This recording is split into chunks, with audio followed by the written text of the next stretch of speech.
folks, listen up, because we got some knowledge bombs to drop in your ear holes.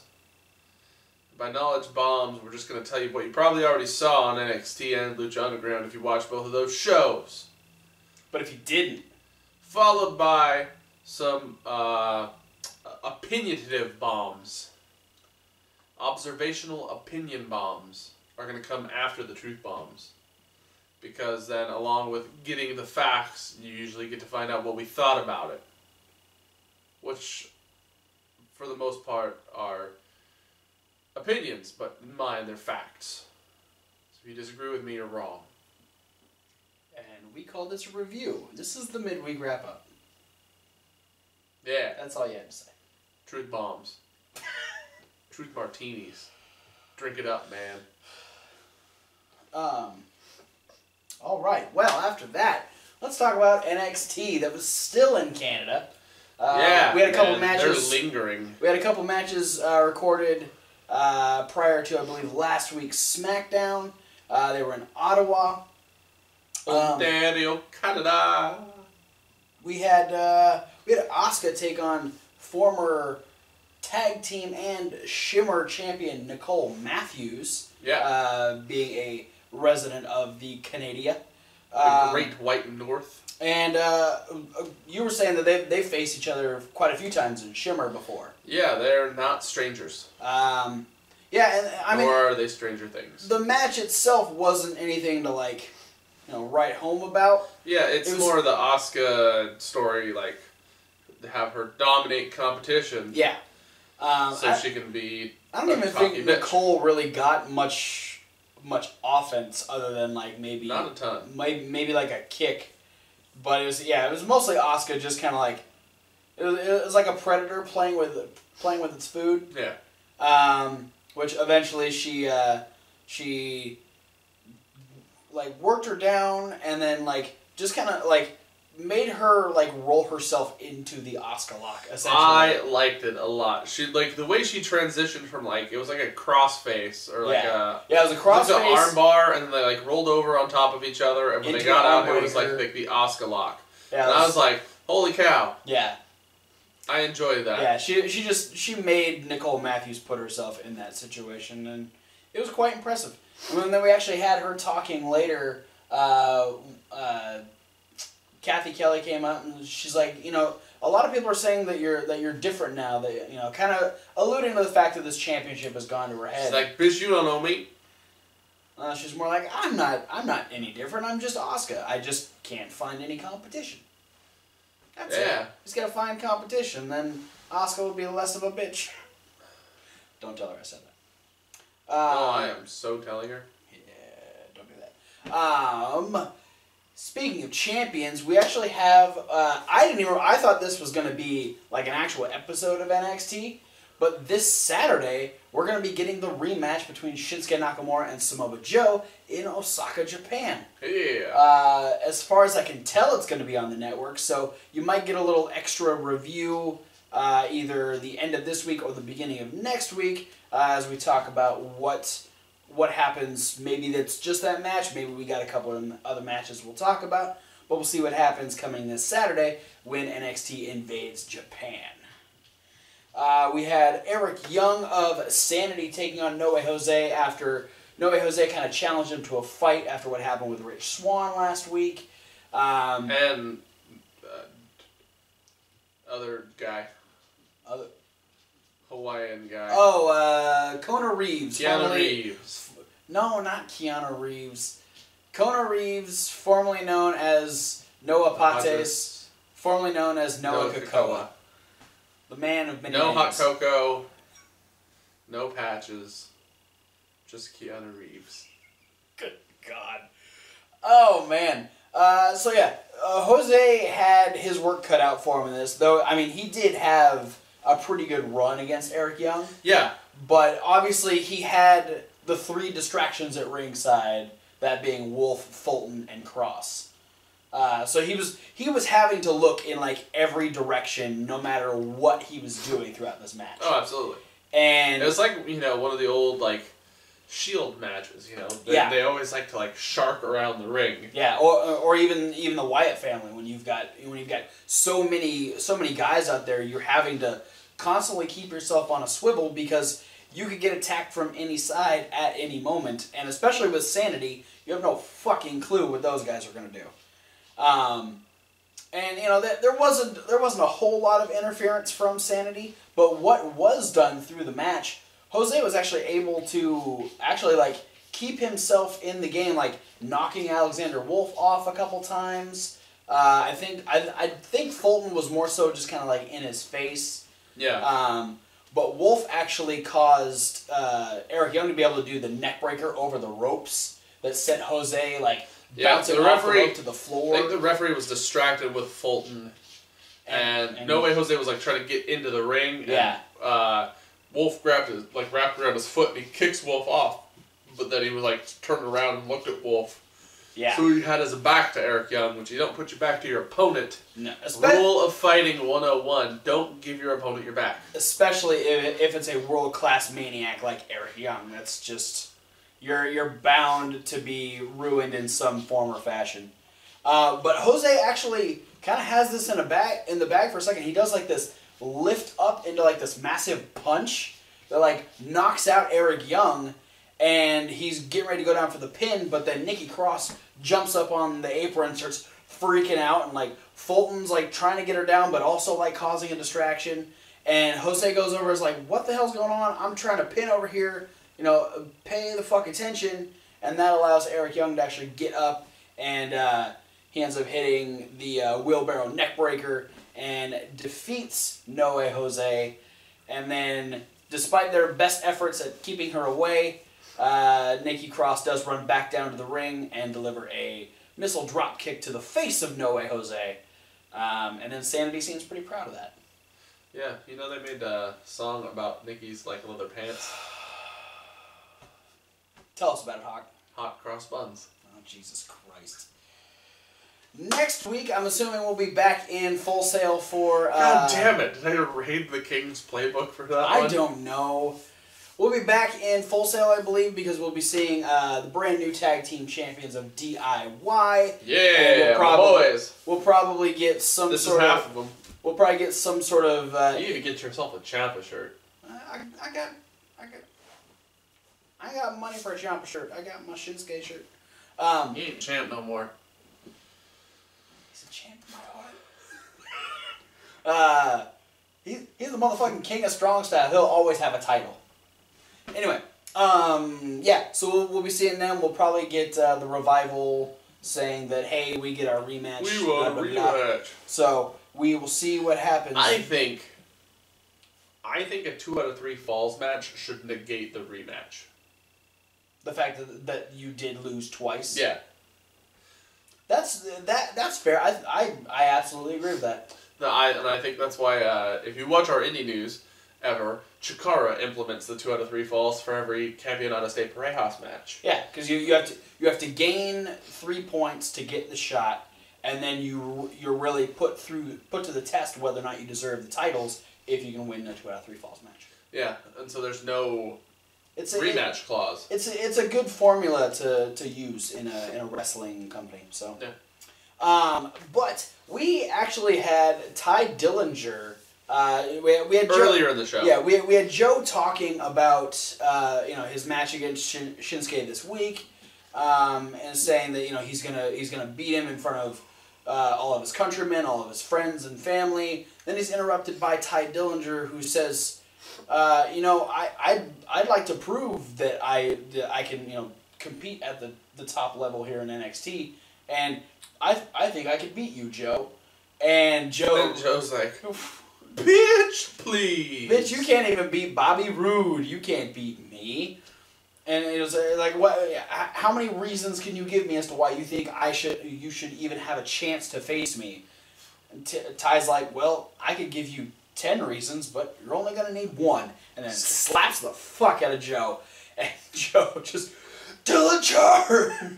So our main event ends up being Ty Dillinger versus Samoa Joe, and even before this match, we have Ty Dillinger say, he keeps getting he kind of reiterates the promo we talked about last week, where he gets to a point and he just can't quite make it to that next level. Yeah. And so he gets all the build, all the setup, just to kind of let himself down. Yeah, so he's looking, like this match specifically, he's going against the NXT champion to prove if he can't compete at the top level of NXT, maybe he doesn't need to be there. Yeah, if he can't hang, maybe he needs to go home, which isn't very far. Considering they were in Canada. So, we do have a really good match between Joe and Dillinger. Yeah, I didn't expect them to have the same the chemistry that they did. Yeah, they instantly clicked, and it works because Dillinger he's not the biggest guy. So the fact that he kind of gives up a weight advantage to Samoa Joe, it's easy to get some of that sympathy babyface points. And the fact that he's just so fucking over. And they were in Canada. And he's in his home country. So every fucking number was 10. Yes. For the whole goddamn night. You're gonna give a lot of kids an issue with counting. They can only count to 10 by saying 10. By numerals of 10. They're not gonna know these numbers. But it's Ty Dillinger, so I can't blame you. But yeah, Joe ends up kind of focusing on the knee and the legs of Ty Dillinger. Yeah, because he cuts Ty Dillinger off initially in the match with that double knee breaker again. Yeah, and then really works over the left leg that like Dillinger keeps having to try and knock some feeling back into it. Tries to go for the tiebreaker a couple times. Ends up getting into that elevated Boston Crab, which I'm sure doesn't help the knee situation at all. Impressively enough, Ty Dillinger got Samoa Joe up onto his shoulders, which, he's a hefty fella. Yeah. It was only for a second, though. And husky, you might say. And the second time Joe actually gets dropped and backs up into the corner, and then Dillinger runs at him and he grabs him the ST Joe and says, "Sit your ass down!" And just fucking drops Ty with no problem whatsoever. And then, very much the way Asuka did, just kind of goes into the submissions and just works Dillinger over into the Coquita clutch. And Ty Dillinger passes out and is unable to continue. So Joe has some momentum heading into his title match. And we go off the air with Ty Dillinger with a very disappointing look on his face and potentially waving goodbye to the crowd. Well, there are a lot of rumors that he could be entering the Royal Rumble this year to get on the main roster. And he would have to be number 10. If he's not number 10, Vince, you're doing it wrong. You don't understand, man. Yeah, no, I think you said it when we were doing our NXT reviews that Ty's kind of hit his ceiling in NXT. It's the Tyler Breeze. Yeah, he's never gonna make it quite to the championship. Yeah, but he's still good for a few main events, but never gonna surpass that plateau. Yeah, and so it would probably be in his best, in his best interests. That's the word I was looking for. Thank you. Yeah. To essentially start over, based on have a clean slate with a name that he can kind of build on, and maybe at least reach some sort of title level on the main roster. Oh, I want there to be a segment between him and Stephanie, if he goes to Raw, where she ends up, for whatever backwards reason, to ask him what his middle name is, and his middle name is Stan. He has to have some interaction with Shawn Michaels. Well, the Royal Rumble is in San Antonio. San Antonio. There are tons of rumors that Shawn is going to be involved in the Royal Rumble at some point. My God. Specifically, he's going to come out at number 11 and eliminate Ty Dillinger. No, he's going to super kick him over the top rope, and then he's going to look directly at the camera and go, "I just eliminated Stan." Okay, for me, I know Shawn's not going to be in the Rumble, but that would be fantastic. But for me, what I'm expecting is Ty Dillinger to come in at number 10, put on a good show, maybe last to like number 12, maybe number 13, and get tossed out. That's not a good show. Lasting 3 spots in the Royal Rumble when you're a new guy coming up from NXT, that's a pretty good spot. Rusev lasted like half a Rumble. That's Rusev. This is Ty Dillinger. 10, brah. Okay, so he'll last till number 20. Yeah, there you go. And then he'll get eliminated, and then I hope, they do those, like, the post-Rumble interviews with people who got eliminated, so the surprise entrance, and have him talk, and have Shawn Michaels walk up and shake his hand, and like, you looked really good out there, kid, I'm impressed you coming up from NXT. You look a lot like a guy I used to know named Stan. That's all that I can hope for out of a Shawn Michaels and Ty Dillinger situation. But Shawn's in the Rumble. Shh. No, he's not. Let's talk about Lucha Underground. So's Goldberg and Lesnar. If they're gonna be in it, so's Shawn. He's from San Antonio. Alright, before we get to the one match that was on Lucha Underground. Yeah, the whole thing was one match. They did it like it was 4 separate matches, but really it was a gauntlet match. Is technically what it was. Yeah, we talked about it last week because Dario made the match last week. Exactly, but we had two little vignette type of backstage segments in between the match itself that I want to kind of talk about. We had Jeremiah Crane working out and had Katrina walk in and start talking to him, saying, "Oh, it's a shame to hear about Evilise, re-aggravating that injury." And Jeremiah's like, "Yeah, it's kind of weird that she challenged you to a match at Ultima Lucha Tres, and now she can't be here." And then we find out that Katrina and Jeremiah actually know each other from potentially a past life or something, and that she was actually surprised to see Jeremiah come back.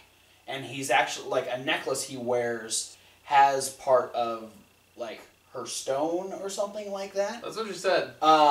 It might be connected to the necklace thing that we saw the police captain has. So it's Katrina's connected to a lot of people. The fact that she's as old as she is. Yeah, I feel like this one might have been like a really quick rewrite. Probably. As a way to be like, okay, well, we need to keep something going on because Evilise obviously can't be there because her ankle's busted again. Yeah. So how do we keep things seeming relevant? Let's do with the boyfriend now. Yeah. So, yeah, we'll see. And apparently he used to be in love with her, or is in love with her, and then she licked him, and he seemed very upset that his face was moist. Well, and she also said that she was in love with someone else, which I'm thinking is Mil Muertes. Bro, she got it hard for Phoenix, though. Yeah, kinda. That's so season 1. Still. I see the way she looks at him. We all have. We also had, we found out that Matanza's back in his cell, and we see him, he's punching the wall in true Matanza fashion. Yeah. And Dario comes in and goes, I'm glad you're only worthy opponent. Yeah, the wall. Dario comes in and says, I'm glad you're getting ready because next week you take back your championship. And Matanza turns around and says, no. Dario's like, but why? Like, because Mundo's pretty, like, easy considering how much you dominated him in Aztec Warfare. Matanza's still like, no. Well, hello, you dick. Well, if you don't want the championship, then what do you want?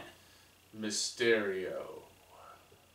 And then we kind of pan out and we see that he has bloodied his knuckles on that wall and has drawn a giant bloody question mark, which we all know is synonymous with Rey Mysterio.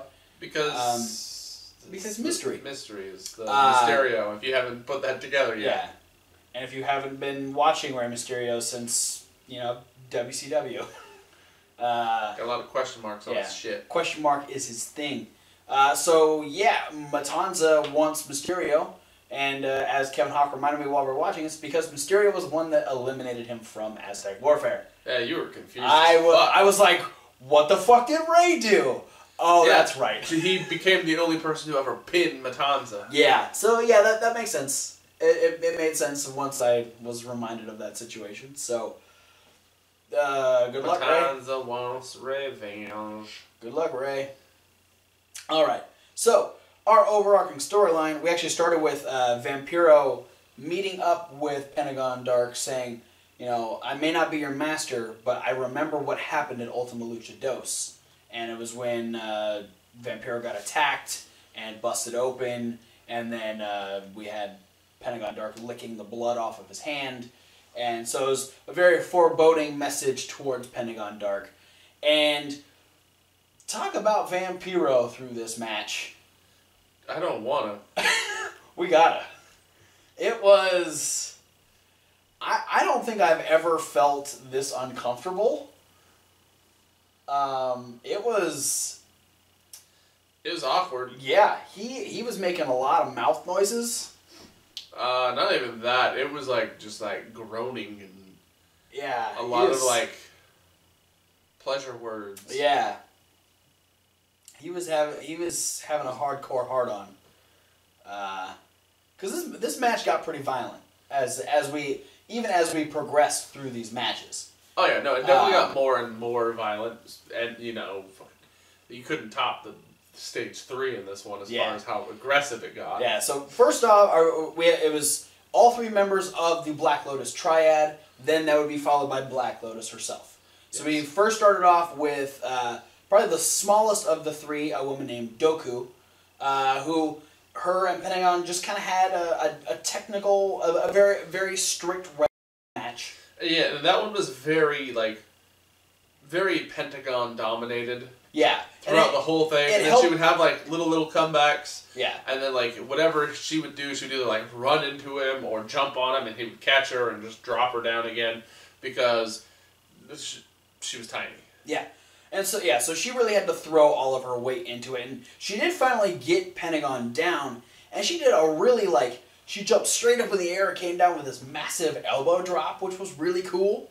But then she got a little big for her britches and went up and tried to do it again, and she came down, and as she did, the elbow drop got caught, rolled over, and then we had Pentagon break her arm, and then she was deemed unable to continue, so Pentagon wins that altercation. By the way, Doku is the Japanese word for poison. Oh. They all have little, their names are all the only one that was actually mentioned was the last one, and we'll get to that in a second. Our second one was Pentagon Dark taking on Yurei. Go and look that up for us. She was taller, skinny. She could reach a lot further than Pentagon would have liked, because she kind of had this moment where she kept enjoying the fact that she was getting hit, and she was having this smile creep across her face. And this is where we saw heard Vampiro start to get real creepy, because the violence starts to escalate here. We're getting a lot more vicious attacks. We're going more to the outside, getting slammed up against the barricades that are around the seats and stuff. And she was a little more fast paced. She had a little bit more of a chance just because he'd been worn down just a little bit, and she was significantly bigger than Doku. Yeah. So she ends up going to the top rope and tries to do this cool little flipping senton onto Pentagon Dark, who catches her in perfect position and drops her with a package pile driver. Holy fuck. Then breaks her arm. And then breaks her arm, so Marty Elias deems her unable to continue. I reiterate the point, it helps that he's fighting somebody that literally looks about half his size. Yes. Did you find out what Yurei meant? Yurei is one of the various translations of the word ghost. Ghost, alright. So he's looking pretty dominant here. He actually, I think between the first and second match, he actually said that didn't matter how many of them there were, he was going to break all of them, and then he was going to break Black Lotus in 2.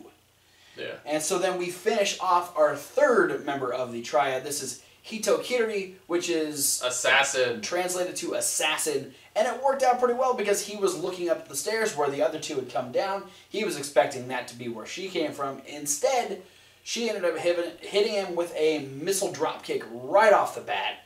He didn't see it fucking coming. Knocked him out of the ring, and then she beat him from pillar to post all over the goddamn arena. You don't like that saying. Why'd you use it? Because there were literally pillars and posts that she had threw him into. Okay, sure. That's fair. It's the temple. Yeah. Yeah, Marty Elias... Like, through the chairs, into the fucking barricade, into the crowd, into more chairs, hitting him with chairs, jumping off of goddamn Dario Cueto's office. Holy shit. That little girl fucking flew. It was amazing. But, like, when she got tossed through those chairs... she had these gnarly welts on her back. Yeah, because eventually Pentagon did take back over. Yeah. Marty Elias essentially just let this be as hardcore as they needed to be. He wasn't going to tell either of them to stop. Yeah, well, and what I really liked is, like, she dominated him for, like, so long. Yeah. And then basically what ended up happening is there was, like, one switch, and he took over and basically gave her, like, a receipt for the entire thing. Yeah. The same thing, like, she body slammed him on the concrete, she pulled up the pads. Yeah, that was their thing. They kept pulling up the pads. Yeah, and then he, like, later, when he took over, he returned the favor by doing a freaking Death Valley Driver on the exposed concrete. Yeah. You know, she threw him into the chairs, he threw her into the chairs. You know, it was very much like all the same thing, except he didn't jump on her from off the office. Yeah, no, and that was the undoing there at that point is she does this massive dive, knocks him down, ends up picking him up, tossing him into the ring. She ends up stopping him from hitting the package pile driver, hits a destroyer, and she defeats Pentagon Dark. He is down and out. He is not moving, but is still forced to compete against Black Lotus. She comes out, she doesn't even want to compete. She ends up doing, like, fucking side karate kick to Marty Elias, knocking him out of the ring. And she just puts the boots to Pentagon Dark. Because he cannot do anything whatsoever. Then he done been destroyed. The crowd is already chanting, break his arm. And she sees she has that opportunity, and she does just that. She breaks the arm of Pentagon Dark. The crowd is losing it. She's got this look like she finally feels vindicated for all the shit that happened at Ultima Lucha. Then Dragon Azteca Jr. makes his way down, and then we get a little stare down. The Lotus tribe ends up backing away. They take off, and the helpless Pentagon Dark, who's laying on the already broken arm, all of a sudden he feels a foot on it as Dragon Azteca steps on it, grabs the other arm and says, "This is my vengeance," and breaks the other arm, leaving Pentagon Dark with neither of his arms working. And yeah, Pentagon Dark is looking the worst he has in the entirety of Lucha Underground. It was not It's a shitty day at the office.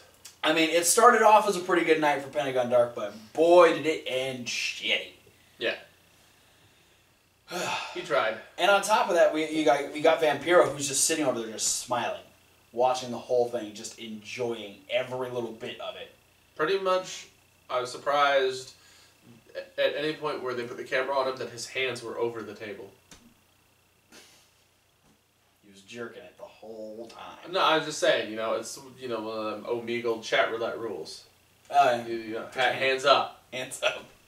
Vampiro had his hands above the table the whole time on the camera. Which was surprising, because he was really enjoying himself. Well, it wouldn't be the last we saw Vampiro.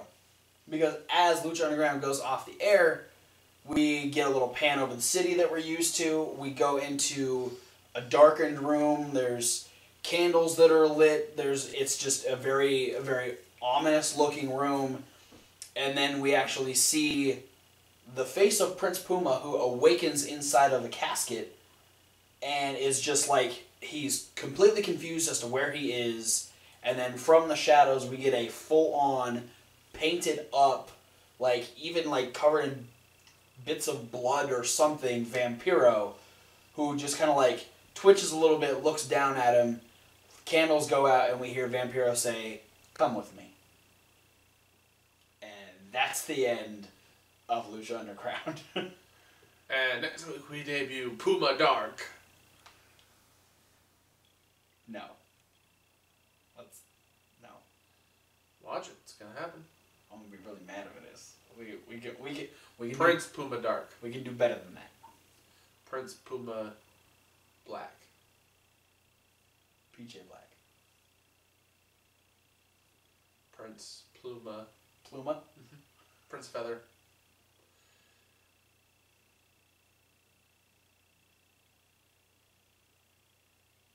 Thanks for watching. Don't forget to like and comment and subscribe. Click all the links down in the description and send to all of our social medias. We got so many. There's also a link for our SoundCloud where you can listen to this review along with Indie News Raw Review and the SmackDown 205 Live Rundown video that we still don't have a name for in podcast form.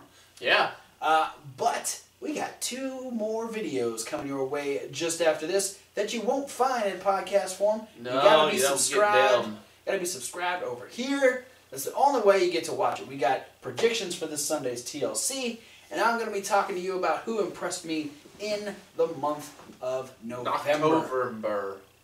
What? You just put all of the fall months together. Yeah. That's what I do. Anyway. I'm Monthify. Monthify. Also, check out Reasonable Wrestling Fans. You get our YouTuber stuff over there. That's Reasonable with a W. Like wrestling. You get unboxing videos, ranting videos, the punishment videos. We don't do raving videos. Oh, I mean, ranting, we could. ranting and raving and We could do like a rave video, like techno remix of somebody's theme song, just glow in the dark shit. If you want to see that, post that in the comments. rawr. Let us know what theme you want us to rave dance to. I don't know. I don't want to rave dance. I'm going to be the DJ. All right, fine. I'll rave dance. Okay. You want to see that, don't you? The spirits don't want to see that. The The walls are fucking creaking in defiance of whatever the hell you just said. I'm bowing to my every whim. But no, check out that channel for all that stuff. Check out this channel for reviews and our predictions. And All our the top stuff you fives, normally see here. all that stuff. But for now, thanks for watching, guys. I'm seeing you at whatever video you decide to watch next. Fuck arms. Sure. Who needs them? Hopefully not Pentagon Dark.